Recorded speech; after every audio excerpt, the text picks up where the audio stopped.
নমস্কার, কেমন আছেন সবাই? ঘরে বাইরে নতুন একটা ব্লগে সবাইকে স্বাগত জানাই। আমাদের ট্রেন তো চিত্তরঞ্জন স্টেশনে চলেই আসলো। বাড়ি থেকে বেরিয়েছি 6:40। ট্রেনটার টাইম ছিল 7টা, ঘড়িতে এখন হয়ে গেছে 7:30। আধা ঘন্টা ট্রেনটা লেট করে দিল। যাই হোক, স্টেশনে কিছুক্ষণ ওয়েট করার পর ট্রেন আসলো। ট্রেনে উঠেও পড়েছি, আর ট্রেনে বেশ ভালো সিটও পেয়ে গেছি। আর কিছুক্ষণের মধ্যেই তো কলকাতায় পৌঁছেই যাব। তো বাইরে প্রচণ্ডই রোদ্দুর। বাইরের রোদ্দুরটা দেখেই মনে হচ্ছে যে বাইরে কী হারে গরম পড়েছে। ভেতরে তো বোঝা যাচ্ছে না, নামলে বুঝতে পারবো। চলুন বাড়ি পৌঁছাই, তারপর আবার কথা হচ্ছে। বাড়ি পৌঁছালাম তখন প্রায় বাজে 11:30। তো বাড়ি পৌঁছে আবার রান্না বান্না করলাম। যদিও সেদ্ধ রান্না করেছি, বিশেষ কিছু রান্না করিনি। তো তাহলেও রান্না তো করতেই হবে কিছু খাওয়ার জন্য। আর শরীরটা এমনি দুদিন থেকে তো একদমই খারাপ ছিল, সে কারণে ভিডিও দিতে পারিনি। তাহলে আজকে একটু ভালো আছি আগে দুদিনের থেকে। তো যাই হোক, বাড়িতে আসার ছিলই। ভেবেছিলাম যে আজকে হয়তো আসতে পারবো না, তো ভাবলাম যে না, চলেই যাই, বাড়িতে যেতেই হবে, আজ না হোক কাল। তো সেই কারণেই চলে আসলাম। আর তার মধ্যে মেয়ের আজকে টিউশন ছিল, সেই কারণে আরও বিশেষ করে চলেই আসলাম। তো এদিকে এসে রান্নাবান্না করে আজকে সেদ্ধ করেছিলাম, ডাল, আলু সেদ্ধ, ভাত আর দই নিয়ে এসেছিলাম আসার সময়। সেই টক দই আর ভাত এইসব খেয়েছি। খেয়ে দিয়ে একটু রেস্ট করলাম, মেয়ে গেল পড়তে। আর আমি ভাবলাম গাছে জল দিয়ে আসি।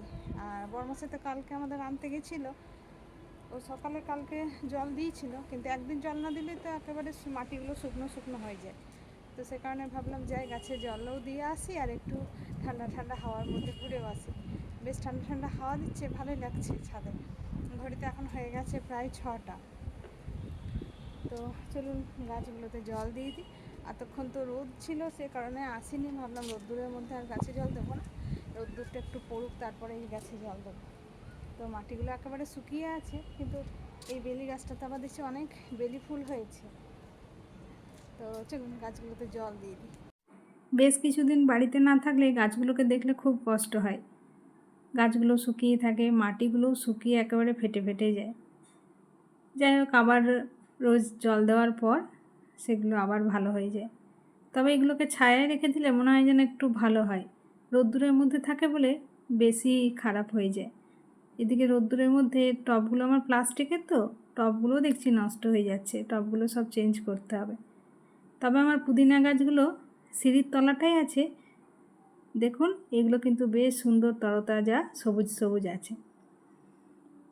ওই যে দূরে আবার ট্রেন যাচ্ছে, কত সামনে মনে হচ্ছে লাইনটা, কিন্তু অনেক দূরে রেল লাইনটা।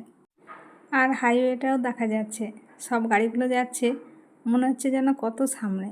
আর এই টপ ফ্লোরে উঠলে চারিদিকটা বেশ সুন্দর দেখা যায়।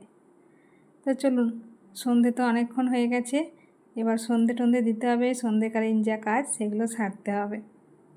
আজকে দুপুরবেলা মুসুর ডাল সেদ্ধ, আলু সেদ্ধ আর ভাত করেছিলাম। তো সেই ডালটা একটুখানি ছিল, সেই ডালটাকে একটুখানি আলু পেঁয়াজ দিয়ে সাম্বার দিয়ে নিলাম। আর মেয়ের জন্য হবে 2টো রুটি। আমার আর বর্মশাইয়ের তো ভাত আছে, আমরা একটু পান্তা ভাত খাবো। কারণ আমার শরীরটা এমনি ভালো না, আর রুটি খাবো না, সে কারণে আমার জন্য ভাত রেখেছি। আর ভাবলাম বর্মশাই তো আর বাড়ি আসেনি, ওখান দিয়েই ডিউটি চলে গেছিলো। তো ভাবলাম ওখানে ভাত খেয়েছি কি খায়নি, ওকে একটু ভাত দেবো, সে কারণে ভাত রেখেছি। এই হচ্ছে আমাদের আজকে ডিনার। চলুন খাবারটা খেয়ে নিই। আজকের মতো ভিডিওটা এই পর্যন্তই রাখছি। আবার ফিরে আসবো নতুন একটা ব্লগ নিয়ে। আপনারা সবাই সুস্থ থাকবেন, ভালো থাকবেন, সাবধানে থাকবেন।